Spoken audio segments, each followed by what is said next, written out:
Hi, this is Laura with Madam Sew, and welcome to my quilting corner. Today I have a really fun project for you. I'm going to be making countdown chain links. Now if you're not familiar with what these are, they're individual little chain links that we can make with hook and loop fasteners, and then you can make as many as you'd like to count down to a special event or a holiday. I have chosen Christmas fabrics because we are almost in the time where we are counting down to Christmas. This is a really fun project to do with, you could do birthday fabrics or other holiday fabrics, Halloween, or if you're counting down to a vacation or spring break or finals week for those of you who are students out there. There's just a lot of fun things that you can do with this project. This project is a really simple project to use with pre-cuts. You can use 2.5-inch strips from a jelly roll, you could use layer cakes, or you could also use fat quarters. So from the 2.5-inch strips from a jelly roll, you're going to want to cut them in half so that you have them that are 2.5 by about 21 inches long. If you're using a layer cake, you'll want to cut it in half so that you have two pieces that are 5-inch by 10-inch.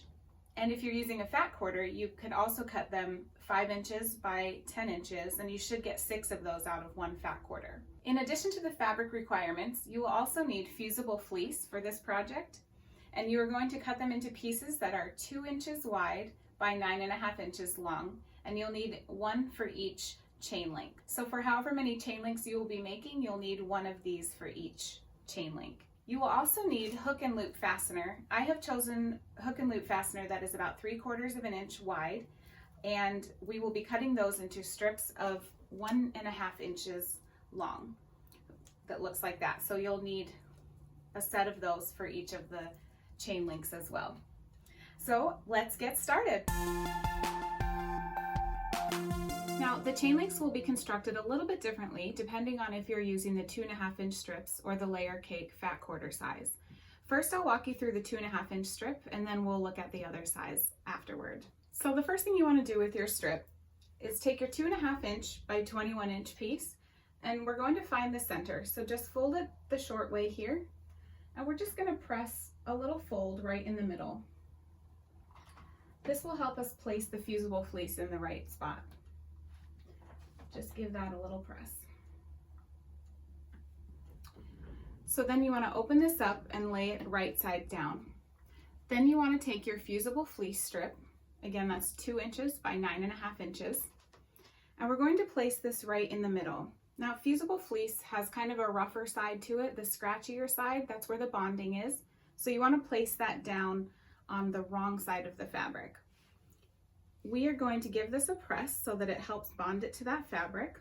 Now some people want to use a pressing cloth, which is fine. Another quick way that I have found you can do it is just to flip this over, and you can just use the right side of the fabric as your pressing cloth. However you choose to do it, you just want to make sure that you don't iron directly onto the fusible fleece. That can get really messy, it can ruin the bonding, and it can destroy your iron, and nobody really wants any of that, right? So just give that a good press, 10 to 15 seconds on each spot till you get a nice good bond. And there you have your fusible fleece attached. So the next thing we're going to do is flip this around, and we are going to put right sides together. Whoops. We'll put right sides together. If you'd like to pin this all the way around, you may. Otherwise, it's a small enough unit that you can just hold on to it and feed it through the sewing machine by itself if you're comfortable with that. You do want to make sure that you leave an opening of about 2 inches. So you want to start on the long side here, and we're going to sew a line 1/8 of an inch around the fusible fleece, leaving a hole here of about 2 inches or so that we can flip it inside out. You can pin it if you'd like, or you can just start on one side here and go around. You just want to make sure that there's a 2-inch opening, and make sure that you backstitch when you start and end so that we can flip it inside out. So let's go to the sewing machine and do that, and we'll get to the next step.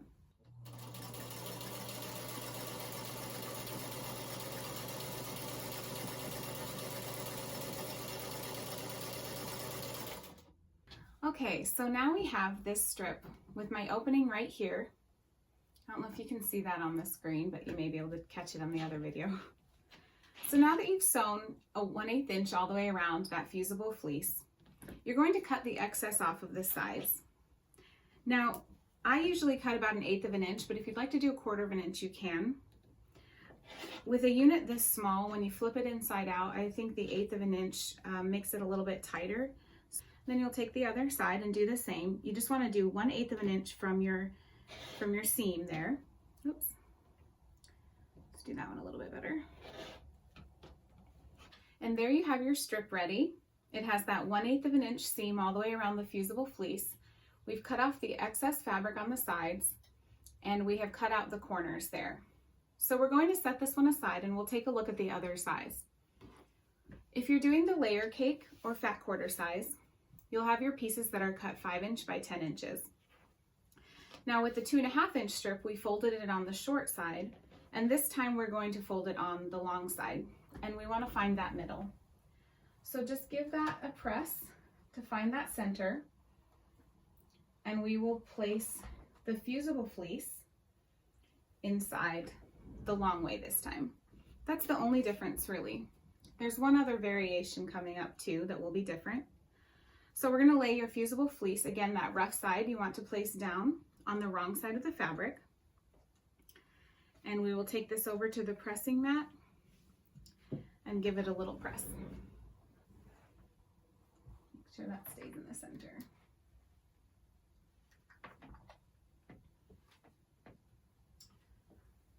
Okay, and then your fusible fleece is attached. Now on this one, we're going to again do the right sides together, and we're going to sew 1/8 of an inch around the fusible fleece. Now this might seem really obvious, but I'm going to make this note anyway in case there are mistakes. You want to make sure that you start and end on this side with the opening here instead of over here, because there's no opening unless you cut it open. So back stitch starting on this side and go around, and then end over here with that opening here and back stitch there. Then it will be just like the 2.5 inch piece. I know that it's easy to make some mistakes, but if you start on the long side and go all the way around on this side where the fold is, then there won't be an opening unless you cut it open. So it's probably a little bit obvious, but in case anyone wanted to make sure, I have made that mistake before. So that's why I say that.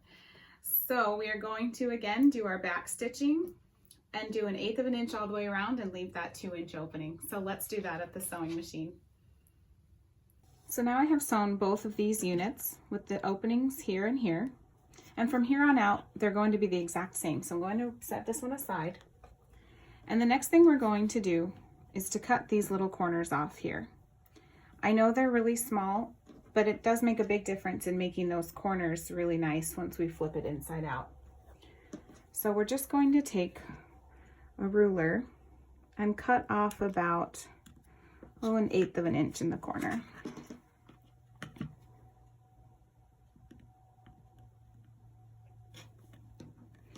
Just want to make sure you get close to that corner thread, but not cut it, of course.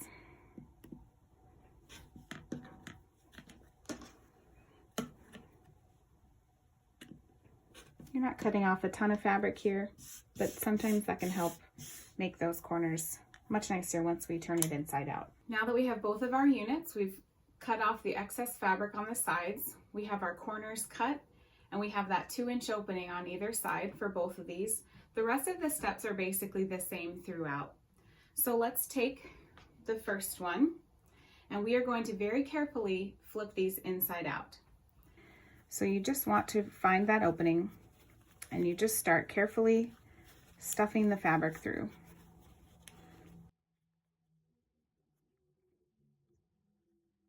Being really careful of that opening. This is why you backstitch, so that it's nice and strong in there. You can get as much of it out as you can with your finger. Now to get the corners out, I have this nice little multi-use tool. This thing is pretty neat. I also got this at Madame Sew. You can use the poker here, but this is really for very small ones, so you have to be very careful with this one because it's so sharp. But I have actually been using this side here to push the corners out. Now this is also a seam presser, so you can press the seam open or to one side if you need. So this is just a really neat little tool. just gently push those corners out. And you can see they're nice and crisp since we cut those corners out before. Just carefully want to put those out. Okay. Okay, so now that we have it right side out, we're just going to give it a nice press so that the corners are nice and crisp and the seams are crisp. And we're also going to fold this in so that it gets pressed in.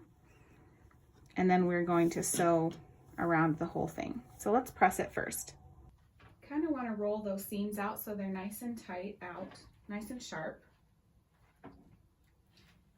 And then you'll want to take the inside here where that opening is and just press it closed so that it's a nice formed seam. So you can hardly tell that it's there. And then we're going to sew 1/8 of an inch around as well so that it will secure that opening. Instead of just doing a ladder stitch right in that spot, we're just going to stitch 1/8 of an inch top stitch all the way around.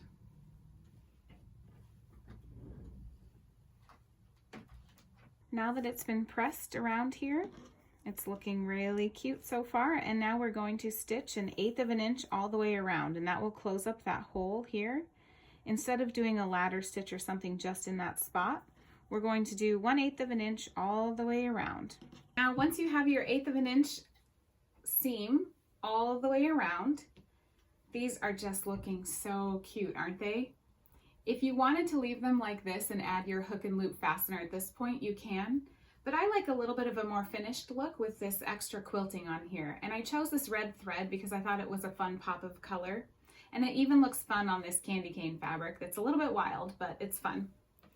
So let's do that now. I'm going to do a little bit of a snake pattern, just down and up and down, so that it's one continuous line. But if you want to just do straight lines, you can. However you'd like to quilt it, it's completely up to you. And then we will add the hook and loop fasteners afterwards. So let's do that. Okay, now I have both of these quilted. I don't know if you can see those lines that I have quilted on here. It's really hard to see on the candy cane fabric, but I think that this is looking so adorable. As you can see, I've quilted lines down here. I did kind of a snake pattern, so it's one continuous line, but you could just do straight lines if you'd like. And at this point, we are going to add our hook and loop fasteners on either side.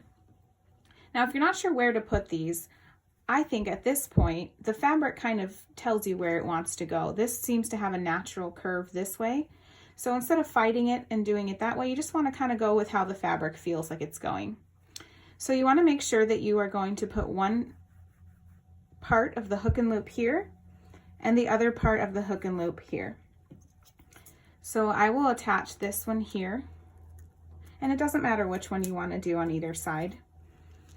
And I will attach this one here so that when it's all finished, you'll have this nice chain link.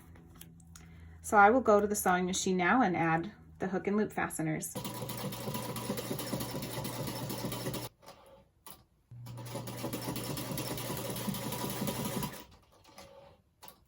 Okay, and then once you have those attached, you are all finished. And look at how cute these chain links are. You can pull them apart, reuse them. They're so cute. So this is how they would go, and you string them together like this, one at a time until you have as many as you want to use. And look at how cute this turns out. You can just add them on here, and then you take one off each day as it approaches your special event or holiday. You can hang them from the ceiling, you could hang them around your bedpost, you could hang them from a piano, you can do all sorts of stuff with this fun. You could even use it for garland on your Christmas tree if you'd like. Tons of options. Thank you so much for joining me today. I had a lot of fun making this project. Don't forget to check out Madam Sew on YouTube, Facebook, and Instagram. If you have any comments or questions, please leave those below. And until next time, happy stitching!